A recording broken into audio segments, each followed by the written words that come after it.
In recent news, the Dolphins' Teddy Bridgewater and Tua Tagovailoa reportedly suffered from recent concussions. The concussion protocol was also put in the spotlight, so stay tuned to find out all the need-to-know details along with the real dangers of concussions within the NFL and some of the scary cases of death due to persistent head injuries. Keep watching because you don't want to miss this. First up, the Dolphins' Teddy Bridgewater was injured while playing recently and was forced to miss the game against the Jets due to a standard concussion protocol. When the Miami Dolphins faced the New York Jets in Week 5, Teddy Bridgewater was injured on the opening play from scrimmage. In the play, Bridgewater lost safety and appeared to really hurt his head and elbow. On the following drive, third-string quarterback Skylar Thompson took Bridgewater's position. Bridgewater didn't return to the game despite passing concussion procedures, and it has finally been made known why. According to Ian Rappaport, Bridgewater was disqualified due to the new modifications made to the concussion protocol. Following Tua Tagovailoa's contentious injury, Bridgewater did in fact pass the on-site physician's concussion testing, but he was unable to play again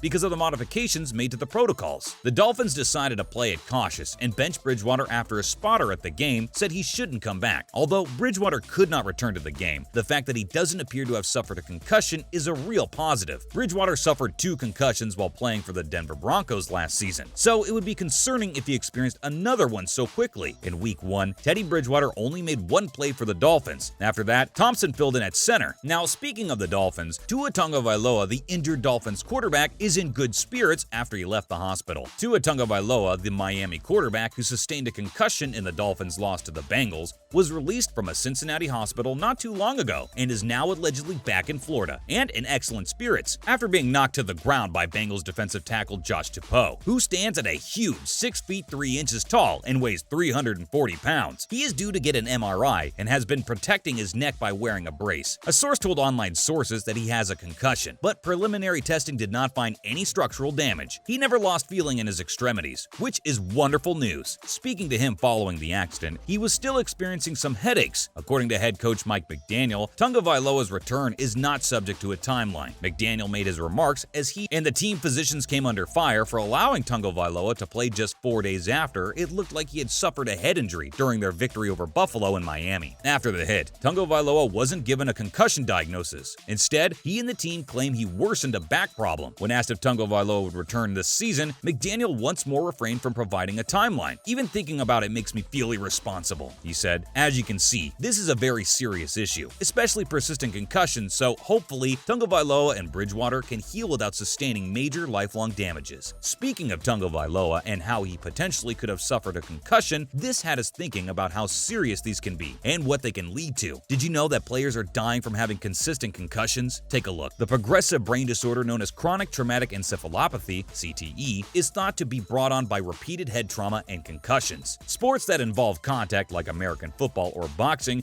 are particularly associated with it. Most research that is now accessible is based on former athletes. CTE was formerly referred to as dementia pugilistica and punch-drunk disease, but because it is now understood that the illness is not unique to former boxers, these names are no longer in use. The prevalence of CTE and the best method for diagnosis are still up for debate. Now, the majority of the 24 NFL players with the condition who passed away in their 20s and 30s. According to Ann McKee, the director of the CTE Center at Boston University, had stage 2. Now, you may not be aware, but there are 4 phases to the illness, with stage 4 being the most serious and frequently accompanied by dementia. According to McKee, the second stage is characterized by advancing cognitive and behavioral problems such as hostility, impulsivity, paranoia, anxiety, depression, and poor executive function. Pretty intense, right? Now, there are plenty of recent cases with the NFL of CTE. Let's take a look at some of the most serious examples. So in recent times, there have been plenty of cases of NFL players suffering and even dying from CTE due to consistent head damage throughout their professional careers. For example, according to a coroner, an autopsy of the former NFL player suspected of murdering 6 people in South Carolina before taking his own life in April of 2021 revealed exceptionally severe brain illness in the frontal lobe. Dr. Ann McKee, who examined Philip Adams's brain, claimed that the 20 years he spent playing football from high school to college and then the NFL certainly gave birth to a stage 2 chronic traumatic encephalopathy (CTE) diagnosis. According to the authorities, on April 7th, Robert Leslie, a doctor in Rock Hill, his wife Barbara, 2 of their grandchildren, Ada, age 9, and Noah, age 5, as well as 2 38-year-old workers at the Leslie residence, James Lewis and Robert Shook, were all killed by Adams. Police later discovered Adams with a self-inflicted head wound. The signs of CTE, which have been related to head trauma and concussions, include memory loss and irrational mood swings, which he clearly clearly was struggling with. Now more specifically, Adams, age 32, participated in 78 NFL games for 6 different clubs over 6 seasons. He was first drafted in the NFL by the San Francisco 49ers in the 7th round out of South Carolina State back in 2010. Despite playing sparingly, he then played for the New England Patriots, Seattle Seahawks, Oakland Raiders, and the New York Jets before concluding his career with the Atlanta Falcons in 2015. During his professional football career, Adams sustained a serious ankle injury as a rookie and could not return to the 49ers' lineup. Later, during his 3 games with the Raiders in 2012, he suffered 2 concussions. He would not have been qualified for testing as part of a large settlement between the league and former players for chronic concussion-related ailments had he not retired by 2014. In another more current case, the most recent NFL player to obtain a CTE diagnosis was retired wide receiver Demaryius Thomas of the Denver Broncos. Thomas sadly passed away at the age of 33 from a seizure. Following his retirement from the NFL, Thomas struggled in his latter years. Although Boston University withheld the precise cause of death, it was revealed that a seizure probably caused Thomas's demise. Thomas experienced seizures as a result of an automobile accident in 2019. That episode caused other collisions and falls. The Concussion Legacy Foundation stated on behalf of Thomas's mother, Katina Smith, "Once I learned about CTE and started getting familiar with the symptoms, I observed that Demaryius was withdrawing and I noticed other changes." Following a Pro Bowl career with the Denver Broncos, Houston Texans, and New York Jets, Thomas passed away in December of last year. Thomas, a former first-round draft pick from Georgia Tech,